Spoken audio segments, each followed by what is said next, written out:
on the table during the Republican government shutdown. I'm going to allow Senator Schumer to give his remarks first. So we are going to wait for him because he has to open the floor.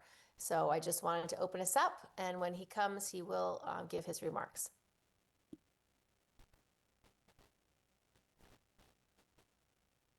When he comes, he will give his remarks. Perfect, Senator Schumer. On time. Your turn. I got to go to the floor and speak, so I apologize for being brief, but thank you, Kirsten, for taking over. So are we ready to roll? Okay. We're all set. Okay, if everyone can hear me. So first, let me thank Senator Gillibrand. She's been a great champion for New York, we all know, and this is an issue that she and I are both passionate about. Well, look, here we are. Right now, New Yorkers are staring down two crises at once: a healthcare crisis and a cynical manufactured hunger crisis. And both are caused by one man and one man only, Donald Trump. We're only 2 days away from open enrollment when it comes to the ACA. The average New York family will be hit with a whopping $3,000 more in healthcare costs. Some will go up to even $15,000.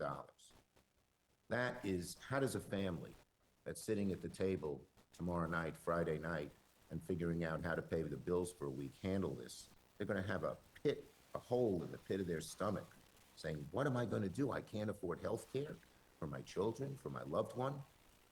What am I going to do? And if that wasn't bad enough, now for the first time in history, a president is refusing to fund SNAP during a shutdown, ripping away food from children, hungry children, veterans who might have PTSD and need it, senior citizens who have relied on SNAP to help pay for their food. Why is he doing this? Not that the money's gone, the money is there. Not because it's not permitted, it's perfectly legal. Donald Trump, out of vindictiveness, out of meanness, ordered it to be stopped, to use these innocent people who need food as hostages.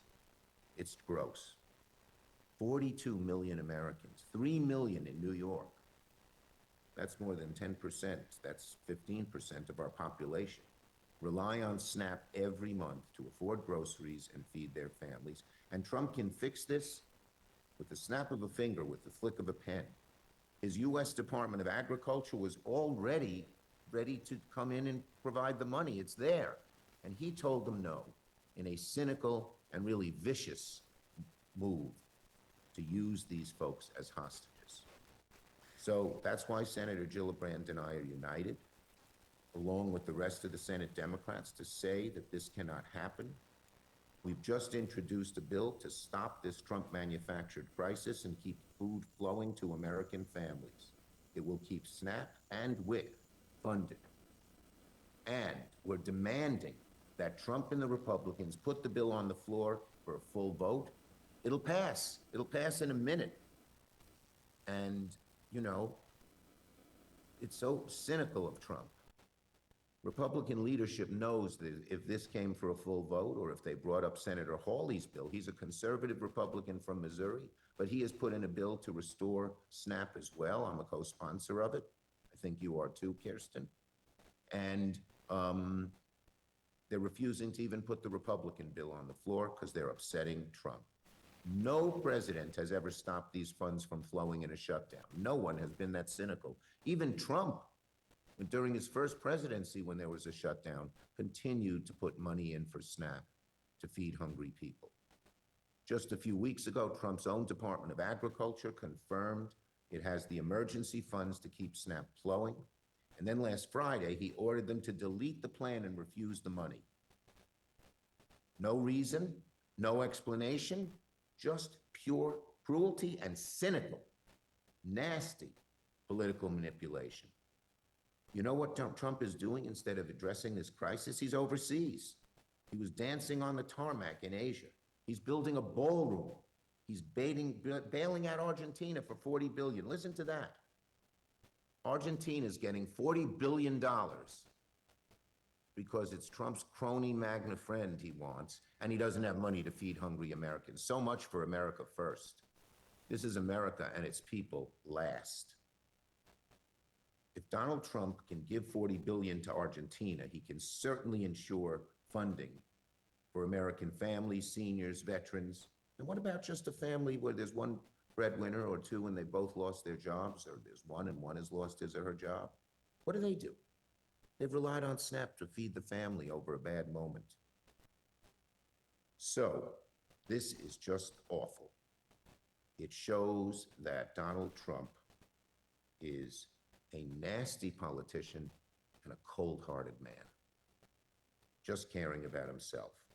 And by the way, where are our New York House Republicans?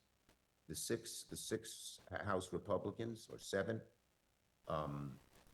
who could just immediately say we want this bill to pass, would have a real effect, but they've been silent. They haven't been to work for 6 weeks. And House Republicans should demand of Speaker Johnson to bring this bill to the floor right now. Just remember this, 2/3 of the recipients are kids, seniors, or people with disabilities. These aren't people living off the lam. And so that's who Trump is cutting off, kids who rely on school meals. You know, a hungry kid can't learn. Seniors on fixed incomes who have always relied on SNAP to help supplement their income so they could have full meals.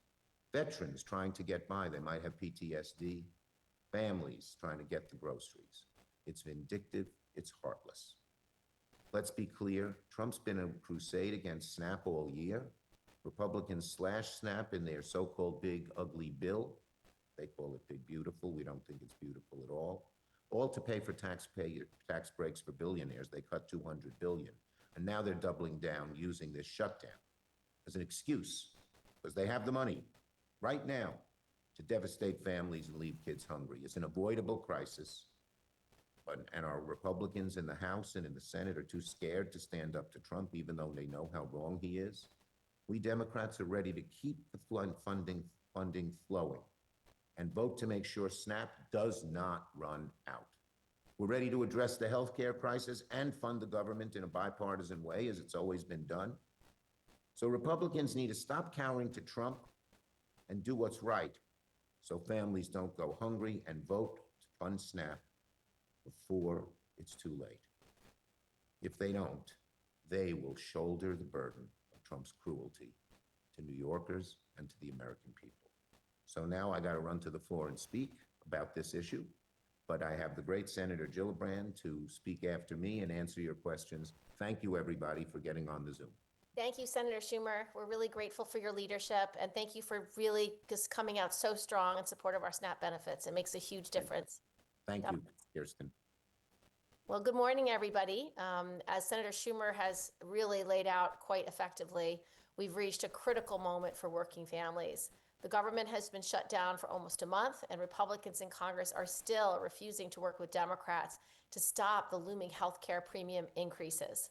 And now, on top of all of that, on the verge of a SNAP funding lapse, the Trump administration is gearing up for allowing Americans to go hungry.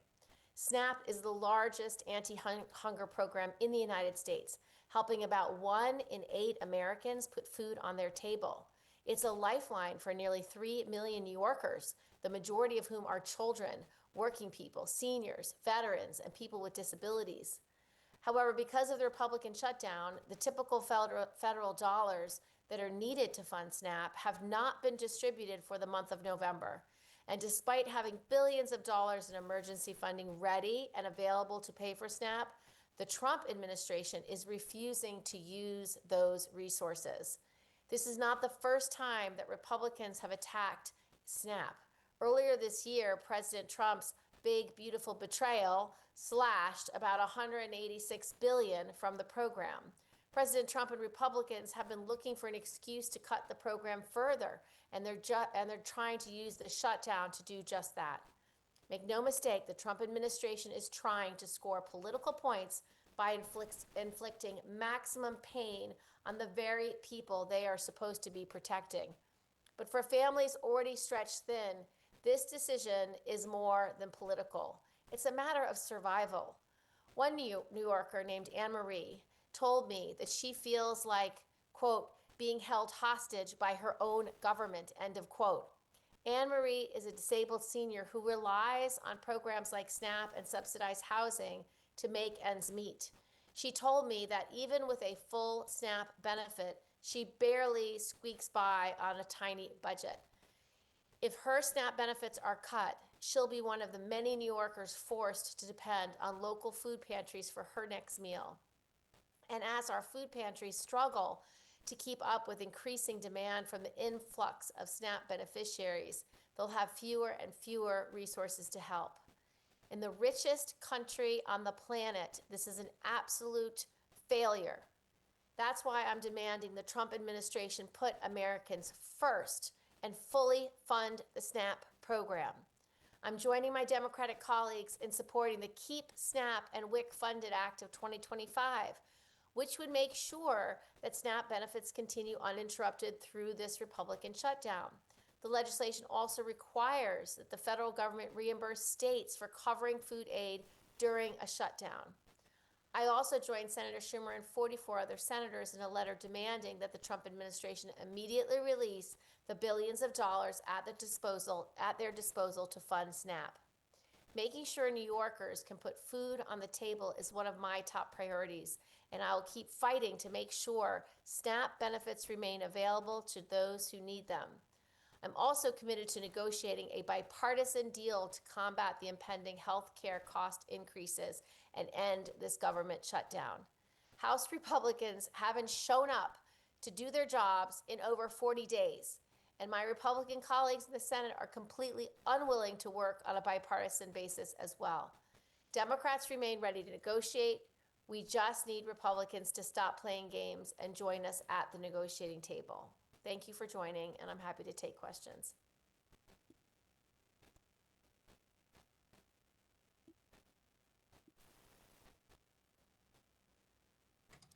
Senator Terry Frank at Media One.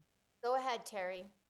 Yes, I did want to ask, are there any differences between the bill you folks are supporting and the one that Josh Hawley has proposed, I should say, to continue SNAP benefits?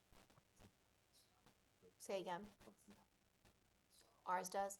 So ours has an additional provision to fund SNAP to SNAP, which is moving Puerto Rican families from a very underfunded program to the same program the rest of America gets to have. Thank you. Yep. Any other on topics? All right, I have to run one more and then I've got to go. No problem. Good morning, Senator. Jeff Russo Go ahead. Jeff Russo here in Buffalo. You point to the 42 million people, and that's really who's going to be impacted. They're caught in the crosshairs of all of this. What do you say to those folks that are bracing for this just a couple days away? Well, first of all, I am so angry at the Trump administration for targeting these families that need basic food security, and that I hope they can be heard on this issue, whether it's calling their local newspaper, calling their local congressperson. I do hope that anyone living in a red part of our state, that they call their Republican House members and demand they get back to work. These SNAP cuts are unconscionable and they should be held responsible.